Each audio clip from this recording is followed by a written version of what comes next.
Assalamualaikum warahmatullahi wabarakatuh. Alhamdulillahirabbil alamin. Alhamdulillahi wala ilaha illallah. Alhamdulillahi wala haula wala quwata illa billah.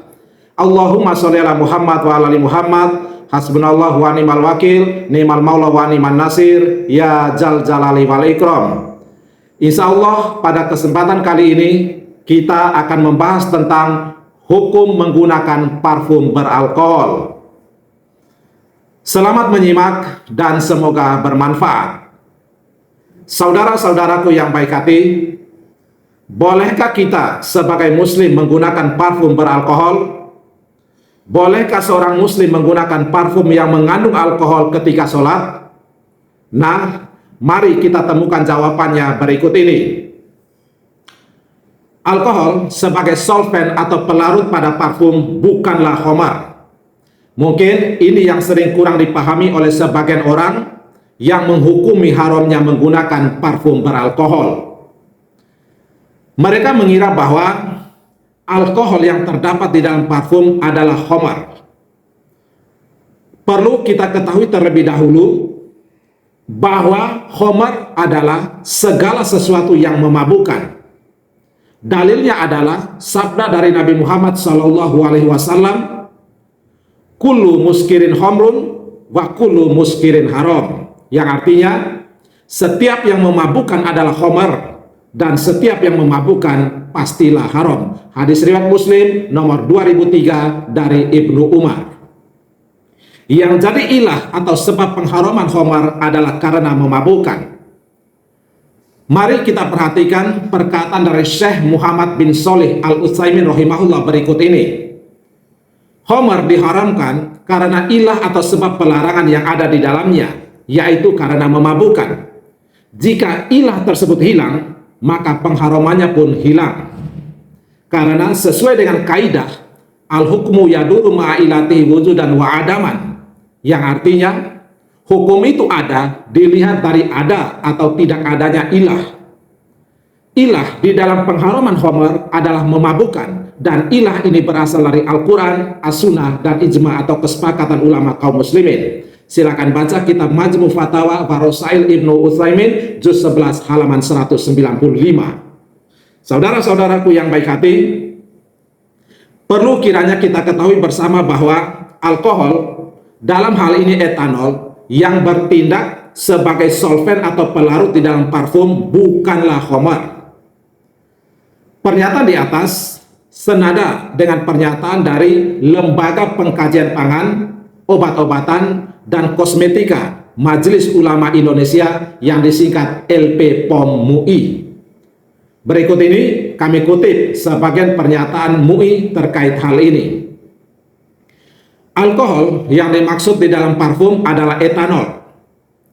Menurut fatwa Majelis Ulama Indonesia, etanol yang merupakan senyawa murni bukan berasal dari industri minuman beralkohol atau khamar, sifatnya tidak najis. Hal ini berbeda dengan khamar yang bersifat najis. Oleh karena itu, etanol tersebut boleh dijual sebagai pelarut parfum yang notabene memang dipakai di bagian luar atau tidak dimasukkan ke dalam tubuh. Pernyataan ini pernah dimuat di Koran Republika yang terbit pada hari Jumat tanggal 30 September tahun 2005. Saudara-saudaraku yang baik hati, kami ingatkan lagi bahwa etanol adalah zat yang suci. Pembahasan ini bukanlah pembahasan tentang minuman keras. Itu tentu beda lagi urusannya. Minuman keras sudah diketahui haramnya karena termasuk ke dalam khamar. Yang kita bahas adalah mengenai hukum dari etanol yang rumus kimianya adalah C2H5OH. Apakah suci dan halal? Jawabannya, coba kita simak dengan seksama ilustrasi berikut ini. Air, hukum asalnya adalah halal karena suci. Air kadang bercampur dengan zat lainnya. Kadang air berada di minuman yang halal, kadang pula air berada pada minuman yang haram jika sudah bercampur dengan miras. Namun, bagaimanakah sebenarnya hukum air itu sendiri sebagai zat yang berdiri sendiri tanpa bercampur dengan zat lainnya? Apakah halal? Jawabannya tentu halal. Karena kita kembali ke hukum asal segala sesuatu adalah halal. Silakan baca kitab Al-Wajiz fi lidohi qawaidil fiqih al-kuliah halaman 191. Saudara-saudaraku yang baik hati, air bening bisa menjadi haram jika ia sudah berupa campuran. Namun yang ditinjau adalah campurannya dan bukan lagi airnya. Misalnya air bening yang terdapat di dalam miras. Pada kondisi seperti itu, air bening sudah bercampur dan menjadi satu dengan miras. Dan miras dihukumi haram, termasuk pula air bening yang ada di dalamnya. Sama halnya kita kiaskan untuk etanol. Etanol kadang bercampur dan jadi satu dengan minuman keras. Kadang pula etanol berada dalam cairan etanol yang bercampur dengan air. Bagaimanakah hukum asal etanol ketika berdiri sendiri dan belum bercampur atau menyatu dengan zat yang lainnya? Jawabannya sama dengan air bening yang sudah diceritakan di atas, yaitu halal. Karena kita kembali ke hukum asal bahwa segala sesuatu itu halal, termasuk juga etanol ketika ia berdiri sendiri. Intinya, ada beberapa poin yang bisa kita simpulkan. Yang pertama, hukum asal etanol jika ia berdiri sendiri dan tidak bercampur dengan zat lain adalah halal. Yang kedua, etanol bisa berubah hukumnya jadi haram jika ia menyatu dengan minuman yang haram seperti miras atau minuman keras. Yang ketiga, etanol ketika berada di dalam miras yang dihukumi adalah campuran mirasnya dan bukan etanolnya lagi. Saudara-saudaraku yang baik hati, pembahasan selanjutnya yaitu apakah boleh memakai parfum beralkohol untuk sholat? Nah, tim layanan syariah Ditjen Bimas Islam memberikan jawaban sebagai berikut. Parfum beralkohol adalah parfum yang mengandung zat alkohol sebagai salah satu komponen utamanya. Alkohol dalam parfum dikenal sebagai etanol. Etanol adalah zat yang digunakan dalam banyak produk perawatan pribadi. Termasuk di dalamnya adalah parfum dan juga memiliki efek aroma yang khas. Kemudian, terkait dengan pertanyaan, apakah boleh memakai parfum beralkohol untuk sholat? Menurut ulama dari kalangan Syafi'iyah, bahwa penggunaan parfum beralkohol tidak membatalkan sholat secara sah. Mereka berpendapat bahwa alkohol dalam parfum tidak mempengaruhi kesucian atau keabsahan sholat. Alasannya, sesuatu yang dilarang tersebut ialah mengkonsumsinya dalam bentuk diminum. Sedangkan untuk keperluan di luar tubuh, ulama mengatakan diperbolehkan. Mari kita simak penjelasan dari Imam As-Syaukani rahimahullah bahwa alkohol itu suci. Adapun makna diksi rijusun di dalam Quran surat Al-Maidah surat kelima ayat 90 artinya adalah haram, bukan najis. Penjelasan ini ada di dalam kitab As-Sailul Jaror sebagai berikut. Tidak ada dalil yang kuat untuk menyokong atau mendukung pendapat yang menyatakan kenajisan sesuatu yang memabukkan. Adapun ayat sesungguhnya meminum khamar, berjudi, berkorban untuk berhala, mengundi nasib dengan panah adalah perbuatan keji yang termasuk perbuatan setan. Maka jauhilah perbuatan-perbuatan itu agar kamu mendapat keberuntungan. Quran surat Al-Maidah surat kelima ayat ke-90. Nah, kata rijisun di dalam ayat tersebut di atas bukan bermakna najis, melainkan bermakna haram. Lebih lanjut, Syekh Wahbah Al-Juhaili di dalam kitab Al-Fiqhul Islami wa Adillatuhu menyebutkan bahwa alkohol itu adalah benda yang suci, baik itu alkohol murni ataupun alkohol yang sudah ada campurannya. Zat alkohol tidak najis menurut hukum Islam. Berdasarkan kaidah fikih yang telah dinyatakan sebelumnya, bahwa prinsip dasar dalam sesuatu adalah suci, baik itu alkohol murni atau diencerkan atau dikurangi kadar alkoholnya dengan campuran air. Dengan menguatkan pendapat yang mengatakan bahwa Najisnya khamar dan segala zat yang bisa memabukkan sejatinya bersifat maknawi, bukan harfiah, dengan pertimbangan utamanya bahwa itu adalah benda kotor sebagai perbuatan setan. Demikian penjelasan terkait jawaban atas pertanyaan apakah boleh memakai parfum beralkohol untuk sholat, yakni sholatnya sah dan tidak dianggap najis. Wallahu alam.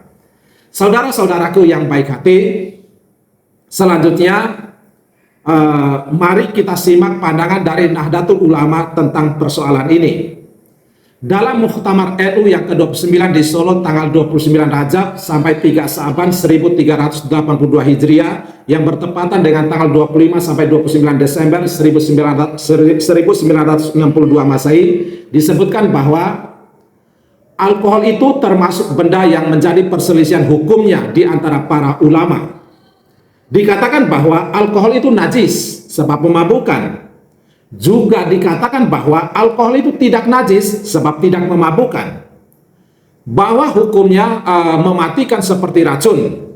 Dan Muhtamar berpendapat bahwa najis hukumnya karena alkohol itu menjadi arak. Adapun minyak wangi yang dicampuri alkohol itu, kalau campurannya hanya sekedar menjaga kebaikannya, maka dimaafkan.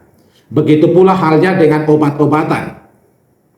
Melihat keputusan dari Muktamar NU yang ke-29 di Solo ini, sudah jelas bahwa alkohol disamakan dengan khamar dari sisi memabukannya dan kenajisannya.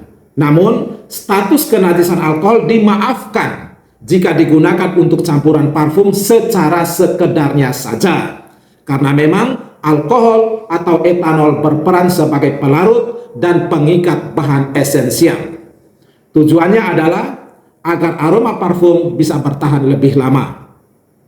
Selain itu, Syekh Wahbah Al-Juhaili menyatakan bahwa alkohol itu tidak najis dan tidak dapat disamakan dengan khamar dalam kenajisannya. Beliau rahimahullah menjelaskan bahwa alkohol bukanlah najis menurut syariat, berdasarkan ketentuan bahwa segala sesuatu adalah suci, baik alkohol murni maupun yang telah diencerkan dengan air, berdasarkan pendapat bahwa kenajisan khamar dan segala jenis minuman memabukkan bersifat maknawi atau tidak bersifat fisik, karena dianggap sebagai kotoran dari perbuatan setan. Karena itu tidak ada larangan secara syariat untuk menggunakan alkohol secara medis sebagai disinfektan untuk kulit, luka, dan alat-alat atau sebagai pembunuh kuman. Demikian pula penggunaan parfum atau ma'ul kolonia yang menggunakan alkohol sebagai pelarut bahan pewangi volatil, atau penggunaan krim yang mengandung alkohol. Hukum ini tidak berlaku untuk khamar karena keharamannya untuk dimanfaatkan. Karena alkohol adalah zat yang memabukkan, maka haram untuk mengkonsumsinya. Silakan baca kitab Al-Fiqhul Islami wa Adilatuh karya Wahbah bin Mustafa Al-Juhaili, juz 7 halaman 5264. Senada dengan pandangan Syekh Wahbah rahimahullah, dalam salah satu fatwa Darul Ifta Al-Misriyah yang bertarik atau bertanggal 29 Desember 2012, dijelaskan ketidaknajisan alkohol dengan judul fatwa hukum penggunaan alkohol dalam parfum dan produk kosmetik serta sejenisnya. Saat itu yang memegang otoritas fatwa adalah Profesor Ali Jumu'ah Muhammad rahimahullah. Beliau rahimahullah menfatwakan pendapat yang benar menurut kaidah-kaidah mazhab Syafi'i, bahkan juga mazhab-mazhab fikih lainnya adalah bahwa alkohol tidak najis dan dan boleh digunakan di dalam parfum, pembersih, obat-obatan, dan penggunaan yang bermanfaat lainnya. Seseorang yang sholat dengan menggunakan parfum yang mengandung alkohol, sholatnya tetap sah. Saudara-saudaraku yang baik hati, lalu bagaimana pula pandangan dari Muhammadiyah terkait hal ini? Di sini kami kutip dari Majelis Tarjih dan Tajdid PP Muhammadiyah.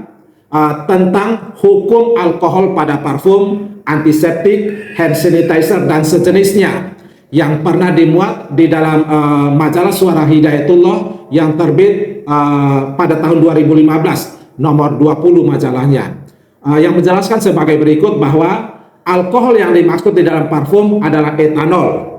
Etanol yang merupakan senyawa murni diproduk pada industri kimia dan sifatnya tidak najis, bukan berasal dari industri minuman beralkohol atau khamar melalui teknik fermentasi. Dengan demikian, parfum beralkohol bukanlah termasuk khamar, maka hukum asal menggunakan parfum beralkohol adalah boleh. Mengingat status alkohol dalam hal ini adalah etanol yang suci yang bercampur dalam parfum, kecuali bila ada campuran zat najis lainnya di dalam parfum tersebut. Penggunaan parfum beralkohol diperbolehkan menurut Muhammadiyah dengan syarat alkohol yang digunakan tidak berasal dari khamar yang tidak membahayakan secara medis. Hal ini sejalan dengan prinsip-prinsip syariat yang mengutamakan kemaslahatan dan kehati-hatian. Umat Islam dianjurkan untuk lebih cermat dalam memilih produk parfum, memastikan bahwa bahan yang digunakan berasal dari sumber yang halal dan tidak najis. Saudara-saudaraku yang baik hati, demikianlah pembahasan kita kali ini. Semoga Allah Subhanahu wa taala mengampuni segala dosa kita, mengaruniakan kepada kita umur yang panjang, kesehatan yang prima, rizki yang luas, ilmu yang bermanfaat, dan semoga kita senantiasa istiqomah di dalam ketaatan yang paripurna hanya kepada Allah Subhanahu wa taala. Amin ya rabbal alamin. Akhirul kalam, subhanakallahumma wa bihamdika asyhadu alla ilaha illa anta astaghfiruka wa atubu ilaik. Barakallahu fina, semoga Allah memberkahi kita semua. Wa hafizana Allah, dan semoga Allah menjaga kita semua. Sahalallahu lana khairan haitsu kunna, semoga Allah memudahkan kita di dalam kebaikan dimanapun kita berada. Wassalamualaikum warahmatullahi wabarakatuh.